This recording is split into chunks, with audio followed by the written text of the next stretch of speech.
discuss it with dating. But you know, you go on some simple visits, and because you're discussing things, it can take as long as, before you know it, it's half a day. By the time we leave and come here, it's, you know. So you do remember saying half a day before? I could well have said that. I don't remember saying it, but I could well have said that. Half a day. It's going to take half a day. This is what gets me with that being my parents, so, because it's got all the children's details. And I just think that is putting children really in danger order. Yeah, it's got the details about them, and what the risk is, isn't it? That somebody will contact him saying, I'm mum or whatever, because they can use, and they can be any age. There is something that I've been concerned about. I wouldn't know what to say. Yeah, well, if he should make some contact with you, I mean, you know, ideally we'd like you to come to us in the first port call. I know that's going to be difficult with the history that you've told me about. And what do I do, like, if he comes on and says, "Yeah, my mum," what do I say? Well, I would, you know, first of all say, they've got to, you know, I need to, you know, we need to talk to. Right, well, if that happens, I'll do that then. Yeah, I think that would be your first port call, and that you need to speak to somebody in adoption about it first. You know, I would. So I won't get into trouble if I say that. No, if he makes contact with you and you haven't initiated it, if you come to us, I mean, what we would, you know, this has happened on a few occasions with teenagers in particular. It's caused, you know, difficulties for everybody. You know, I'm not going to lie to you. It throws everything into the air, which is, and it does prove very, very difficult, both for the child coming to terms with this and the parents. But if we can manage it in some way, if that should happen, then, you know, it would be better for everybody. Well, I am glad that you told me that. And the other thing I was going to say, is there will there be any work on, just looking out for other birth families as well now, will there be any work on, so as other families are aware that should their child contact them, in the first instance, last if the adoptive parents are aware that they're making this contact, and to tell them that they'll need to speak to the adoption centre first? Not directly, because there's so many of them, and what we don't, because there's going to be parents messing that up, and if this is such a concern for the child, you know what I mean? Yeah. If they was told, if that happens, they don't initiate it, but should their birth child contact them? Most of the time we find out usually because the child eventually either tells the adopters, or should imagine it comes to light by the adopters rather than for them to keep to themselves, wouldn't it? Yeah. But I honestly, on my life, I've not contacted them. Well, I know, because you would have told them. Yeah, well, I would assume you would have mentioned it. He would have if he'd have done something like that. But I mean, yes, I can see what you're saying, and that's something that we could perhaps think about. But you know, there are quite a lot of obviously birth parents. There's a lot of adoptions. I mean, we have about 400 plus letterbox exchanges going on. Because some birth parents would ignore them, and then the others would just be saying totally their own things. Some birth parents obviously are a positive risk, you know, in terms of the adoption, the adopted child, in more physical than as well as anything else. So, that is something obviously we don't want. We try and encourage adopters to be open and supportive with their children, and to be open about their adoption throughout the time, to talk to the child about it, to give them information, and to be supportive of them should they want to make contact, and to come back through us.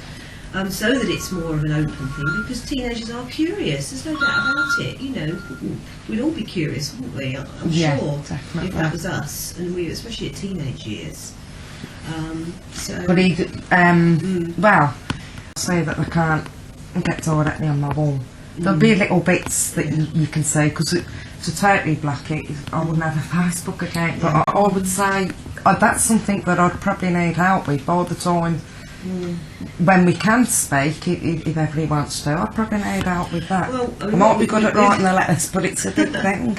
We would hope that he would come back through, that both him and Helen, to have some more direct contact, or to have some sort of other contact to us, or him when he's older. Very often the route is they will, the adopted people, or young people, adults, come back through us to access their file. As the first stepping point, and then we very often act as an intermediary for adopted adults in making contact with the birth family. Yeah, so that's what happens when we do a lot of adopted adults, don't we, Yvonne, that have come back. Very often it's not immediately when they're 18, it can be, you know, some years afterwards, but, you know, and we do have to... Because I mean, for him to write to me before, she said, I'll see if he can write some bits, and that's why I'm finding it all a bit strange. Now, she would have been happy You for know, that. teenagers like getting to write anything these days. I mean, you know, especially teenage boys, I find, is that, you know, if it doesn't go on the computer or the phone or whatever... Yeah. Yeah. Yeah, but I think I was meant to have move- asked, and then I did, Yeah. and that all come in with all that fraud stuff. Times move, and the social networking has made all adopters much more Right. wary. Can you imagine though, you get told that your child's illegally kidnapped, you've had the whole process explained to you all. I felt really sick, you know. Yeah. So when you do still have them feelings there that you're their man. Yeah. I mean, that is really natural. I still feel like that I'm his mum. I feel like he's got two mums to me. Yeah. But some adopters are more, I don't know, get more upset with different wordings than others. Some are more accepting. I can see that from both sides. You know what I mean? So it's a case of really what works best for. If she Yeah. categorically says that she's not going to do anything, I will ask that whoever sees her drops you a line to confirm that that's what she said. And that's what you wanted me to do, isn't it? Is that right? Have I got that right? Yeah, if she does say that, we would obviously hope that that isn't the case, because that's not what we think is the best thing. And we will actively encourage her to continue it from our point of view. But that's all we can say. Is there anything else you wanted to ask about the?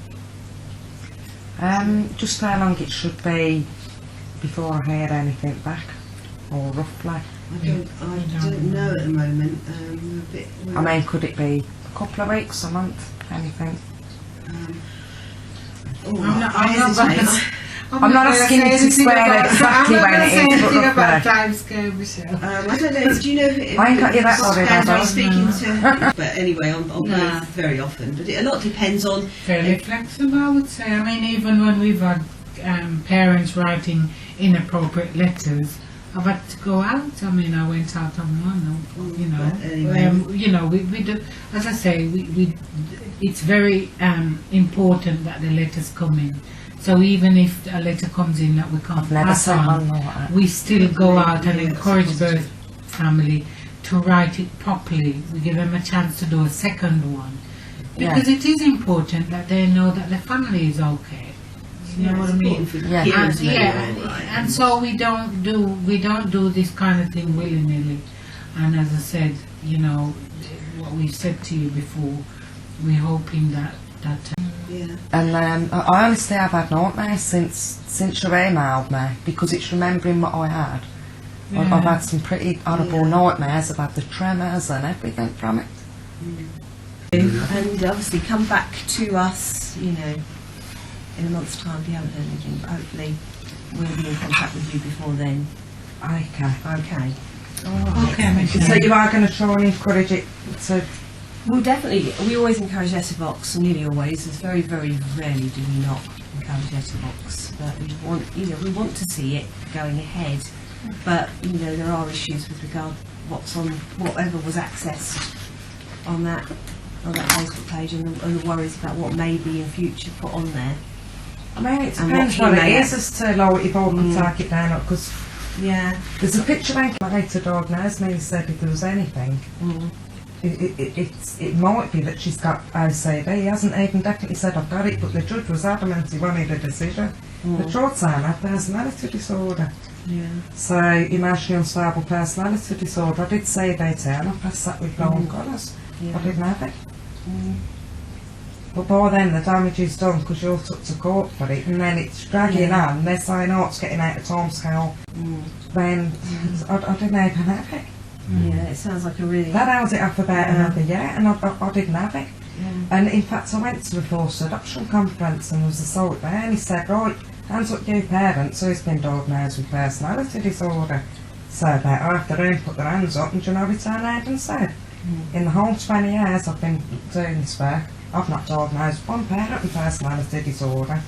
There's a lot of parents getting diagnosed with it who haven't obviously really got it. My case should have ended. The judge found fraud in the case. Yeah. If it wasn't for that, I could have been losing, thinking, oh well, I've got this emotional unstable personality disorder that I haven't got. All those sort of things, they're just a matter of opinion. There's no definite way you can diagnose. Well, someone they with cover a themselves by personality putting, disorder. we think she's likely to have it, but it's just so funny Yeah. because there's 5 professionals saying I had that in total, that they agreed that there's a chance I had that, sorry. One of them is one of the top 10 psychologists in the country. There's 4 professionals agreeing that could be what I had, and I proved them all wrong. Yeah. But it still didn't get me anywhere, did it? No. So you won't be needing to come out to me.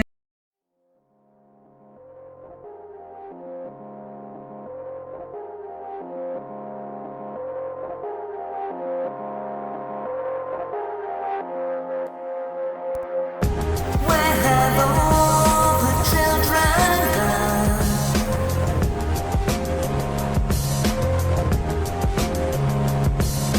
Forcibly adopted everyone.